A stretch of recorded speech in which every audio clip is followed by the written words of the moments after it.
A taxa de desemprego no Brasil recuou e bateu 6,9% no trimestre encerrado em junho, um ponto percentual a menos em comparação ao trimestre encerrado em março. As informações são da PNAD Contínua, a Pesquisa Nacional por Amostra de Domicílios, divulgada hoje pelo IBGE.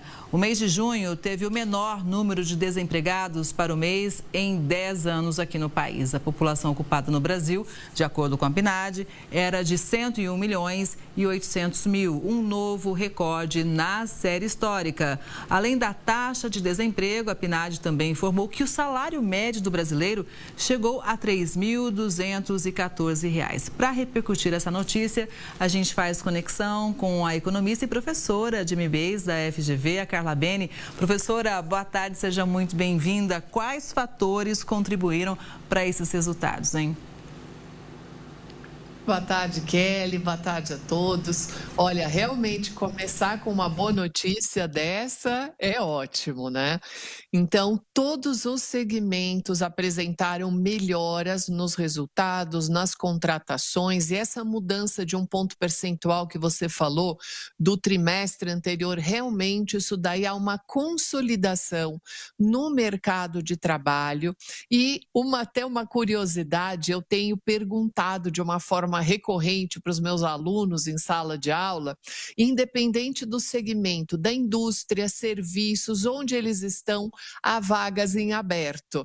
Então, isso daí é uma coisa bem interessante, porque você ainda tem uma quantidade de pessoas que ainda vão entrar nesse mercado de trabalho porque você tem vagas em aberto que ainda não foram preenchidas.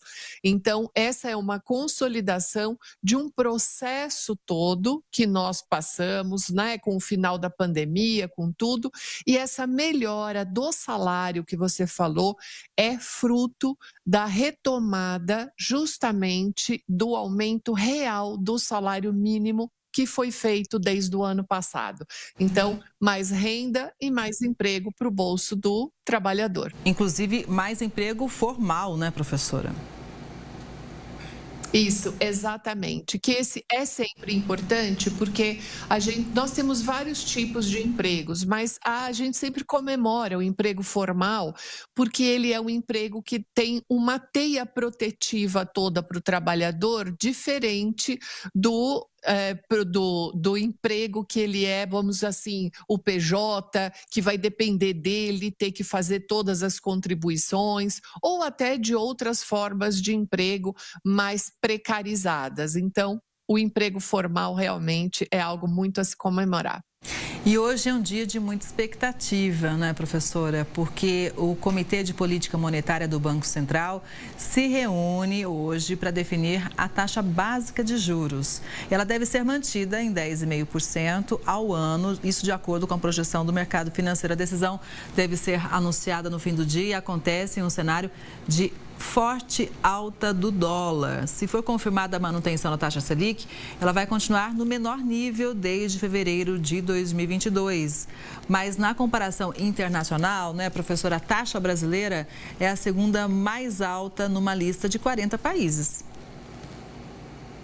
Isso. Então, assim, aquilo que se espera é a manutenção da Selic a 10,5%. Só que a gente tem que sempre analisar a Selic descontada da inflação, ou seja, a Selic menos o IPCA, que é a inflação oficial que a gente tem.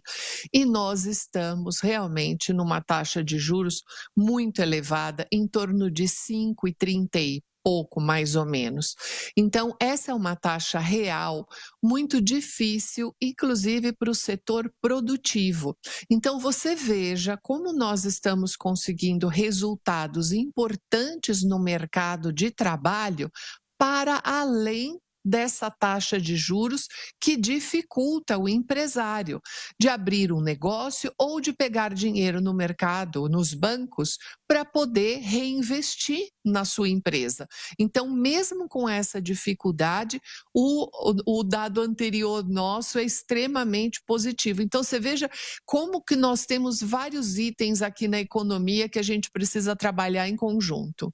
Como, né? E só para deixar todo mundo também, relembrar todo mundo, professora, a taxa básica de juros tem um porquê. Ela serve de base para todas as outras. E quando ela está alta, isso é um efeito cascata, né?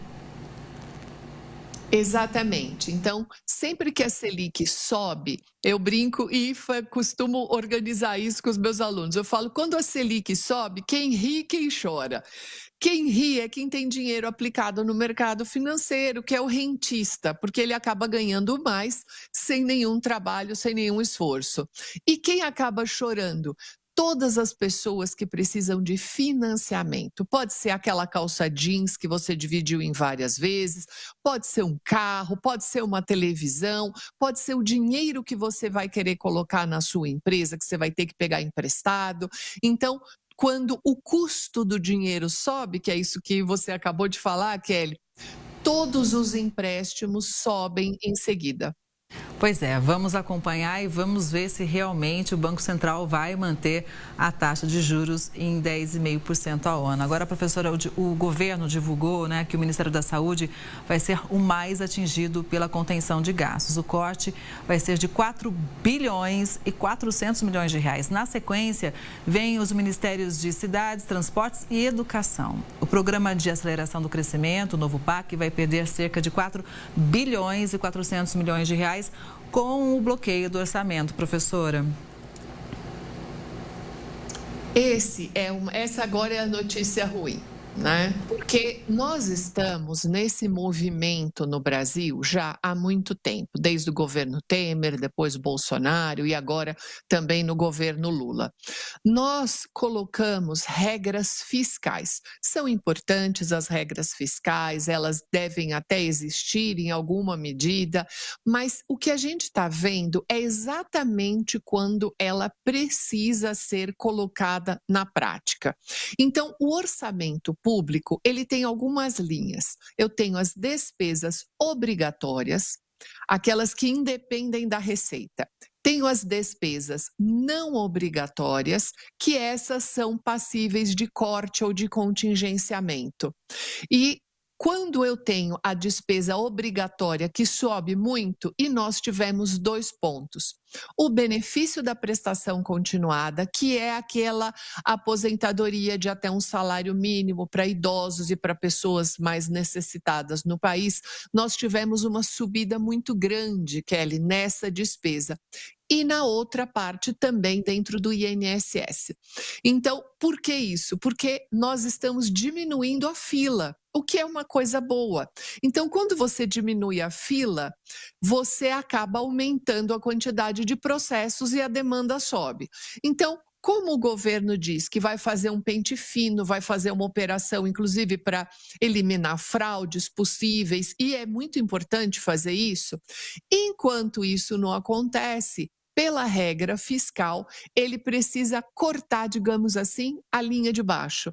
Então, ele avisa, o corte vai ser de X bilhões, esses são todos os ministérios e dentro dos ministérios, cada um tem um montante para segurar, fazer o contingenciamento e aí cada pasta vai ter que anunciar quais são os programas que vão ser postergados ou eventualmente até cortados. Então, isso é muito ruim para a gente. E a gente segue aprendendo economia com a professora Carla Beni. Muito obrigada pela análise, uma boa tarde e até a próxima. Até, boa tarde.